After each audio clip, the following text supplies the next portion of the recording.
રાજકોટથી એક મોટા સમાચાર સામે આવ્યા છે. ગોંડલ માર્કેટિંગ યાર્ડમાં નકલી લસણ જે ઝડપાયું હતું તે માટે સરદાર Vallabhbhai Patel marketing yard commission agent association Rajkot દ્વારા ચીનના લસણના વિરોધમાં બંધનું એલાન પાડવાની જાહેરાત કરી છે. સરદાર વલ્લભભાઈ પટેલ માર્કેટિંગ યાર્ડ કમિશનના એજન્ટ એસોસિએશન રાજકોટના પ્રમુખ અતુલભાઈ કમાણીએ વેપારીઓને બંધ રાખવા વિનંતી કરી છે. ત્યારે આવો જોઈએ અતુલભાઈ શું કહી રહ્યા છે. Rajkot marketing yard commission agent association દ્વારા આવતીકાલે તારીખ 10/9/2024ના દિવસે સમગ્ર ભારતના લસણના વેપારીઓ લસણના વેપારથી અળગા રહેવાના હોય ત્યારે એના સમર્થનમાં રાજકોટ માર્કેટિંગ યાર્ડમાં લસણનું કામકાજ આવતીકાલે બંધ રાખવાનું નક્કી કરેલ છે. એના વિરોધમાં સૌરાષ્ટ્રના તમામ માર્કેટિંગ યાર્ડો બંધ રહે એવી વેપારી એસોસિએશન દ્વારા અમે જાણ કરીએ છીએ.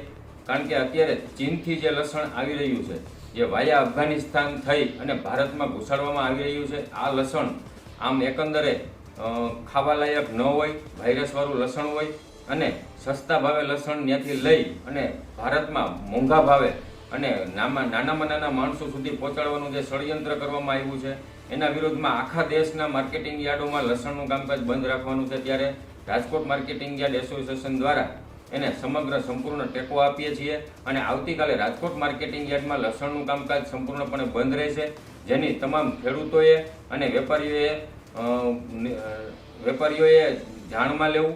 કારણ કે આ લસણ જો ભારતમાં વેચાવામાં આવશે તો આપણા દેશના જે ખેડૂતો છે એને અત્યારે પોષણક્ષમ ભાવ મળી રહ્યા છે. ઘણા વર્ષો પછી લસણના ખેડૂતોને આવા ભાવ મળે છે અને જો બહારથી લસણ મંગાવી અને જો દેશમાં વેચાશે તો આપણા દેશના ખેડૂતોને નુકસાનીનો સામનો કરવો પડશે.